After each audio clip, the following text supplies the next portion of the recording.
Assalamualaikum warahmatullahi taala wabarakatuh. Saya Muhammad Siddiq, mahasiswa Pasca Sarjana UIN Sunan Gunung Jati Bandung, program Pasca Sarjana Manajemen Pendidikan Islam. Baik, pada kesempatan kali ini saya akan sedikit mengutip kaitan dengan budaya organisasi pendidikan. Ini adalah salah satu tugas mata kuliah dasar-dasar manajemen oleh dosen pengampu Profesor Dr. Haji Badrudin MAG. Beliau adalah salah satu guru besar manajemen pendidikan Islam di Universitas Islam Negeri Sunan Gunung Jati Bandung. Kaitan dengan budaya organisasi pendidikan, kita tahu bahwa lembaga pendidikan pada semua jalur dan jenjang itu memiliki tugas penting dalam mempersiapkan sumber daya manusia yang handal. Posisi ini mengharuskan lembaga pendidikan menyiapkan diri agar dapat selaras dengan tuntutan perkembangan. Karena SDM ataupun sumber daya manusia yang handal adalah yang sesuai dengan tuntunan perkembangan. Beberapa lembaga pendidikan itu berlomba-lomba membangun model persekolahan yang dapat mengakomodir potensi peserta didik. Hasilnya, ini menunjukkan bahwa beberapa sekolah mengalami kemajuan dan unggul. Sedangkan di sisi lain ada juga sekolah yang mengalami stagnasi.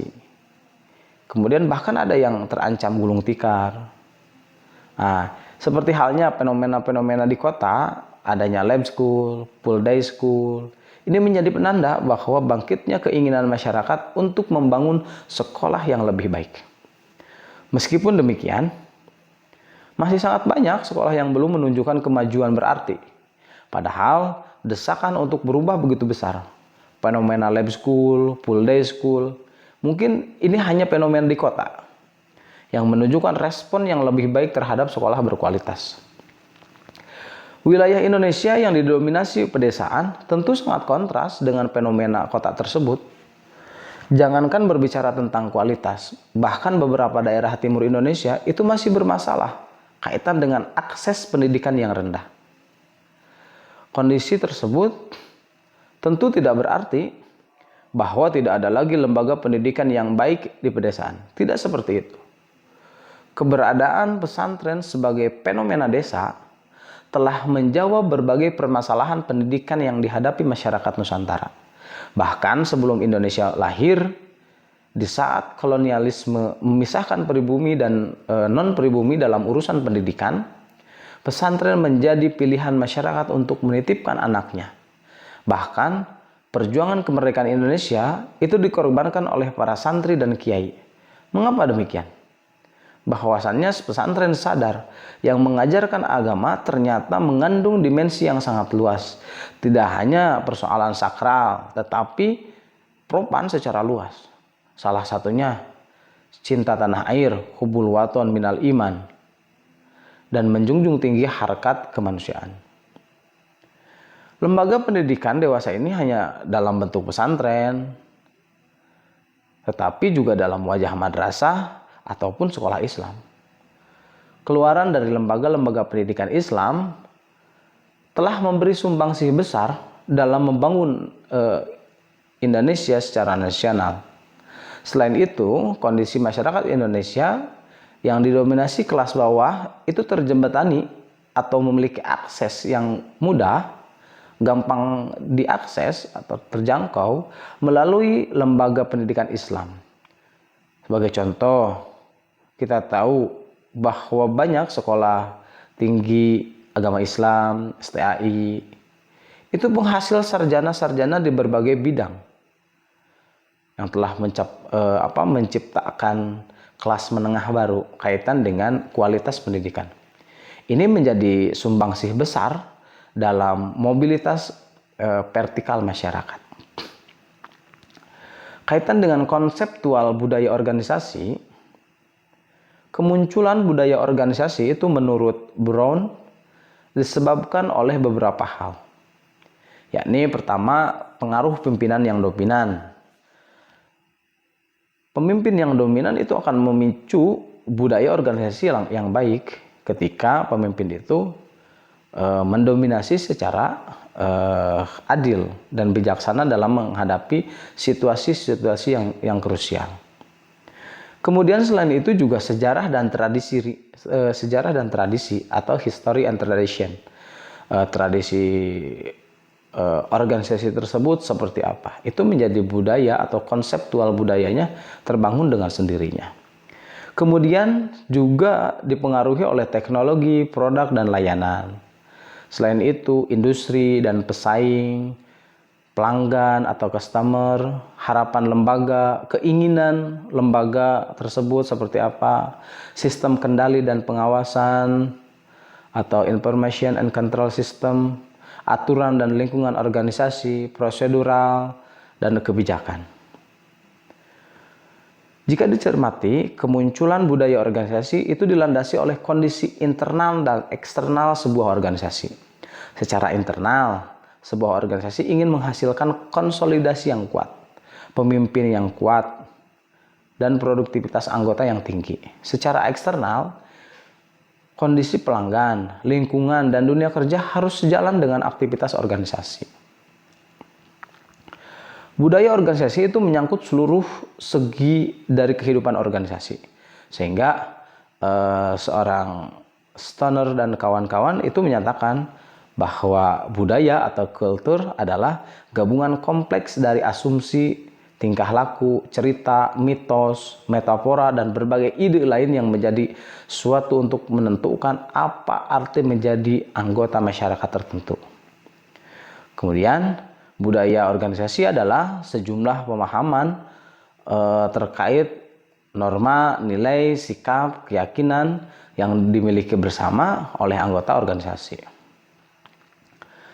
Dari berbagai pandangan mengenai budaya organisasi di atas yang tadi sudah disampaikan, maka dapat diambil sintesis bahwa budaya organisasi adalah sistem nilai dan kepercayaan yang dianut oleh anggota organisasi dan tercermin dalam sikap. Diperoleh melalui pengalaman dan proses belajar yang berfungsi menjadi pedoman dalam bertindak dan menjadi kepribadian organisasi. Budaya organisasi itu memiliki 3 elemen dasar, yakni artefak, hal-hal yang ada bersama untuk menentukan budaya dan mengungkapkan apa sebenarnya budaya itu kepada mereka yang memperhatikan budaya. Artefak termasuk produk, jasa, dan bahkan pola tingkah laku dari anggota sebuah organisasi. Itu menjadi elemen dasar. Kemudian yang kedua yaitu nilai-nilai yang didukung. Alasan yang diberikan oleh sebuah organisasi untuk mendukung caranya melakukan sesuatu. Yang ketiga yaitu asumsi dasar, keyakinan yang dianggap sudah ada oleh anggota suatu organisasi.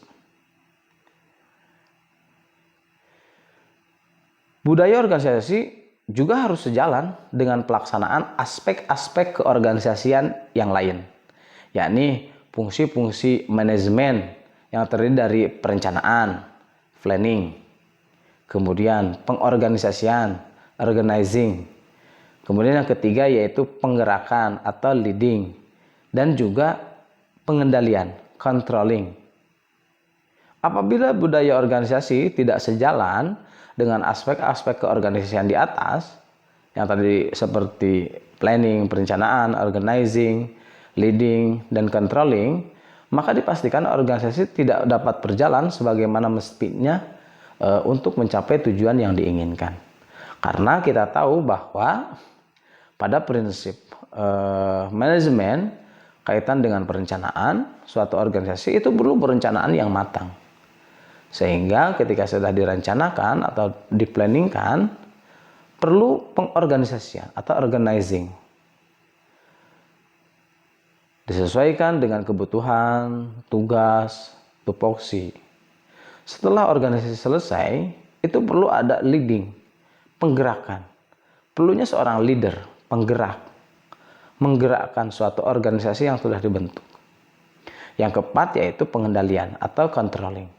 Tidak serta-merta setelah perencanaan, kemudian pengorganisasian, organizing, penggerakan, menggerakkan organisasi, itu perlu adanya suatu bentuk pengendalian atau controlling untuk mengontrol jalannya kegiatan yang sudah direncanakan di awal. Ini sangat sejalan dengan yang disebut dengan budaya organisasi. Kita bisa simpulkan bahwa kajian tentang budaya organisasi itu terus mengalami perkembangan, perluasan, maupun pendalaman.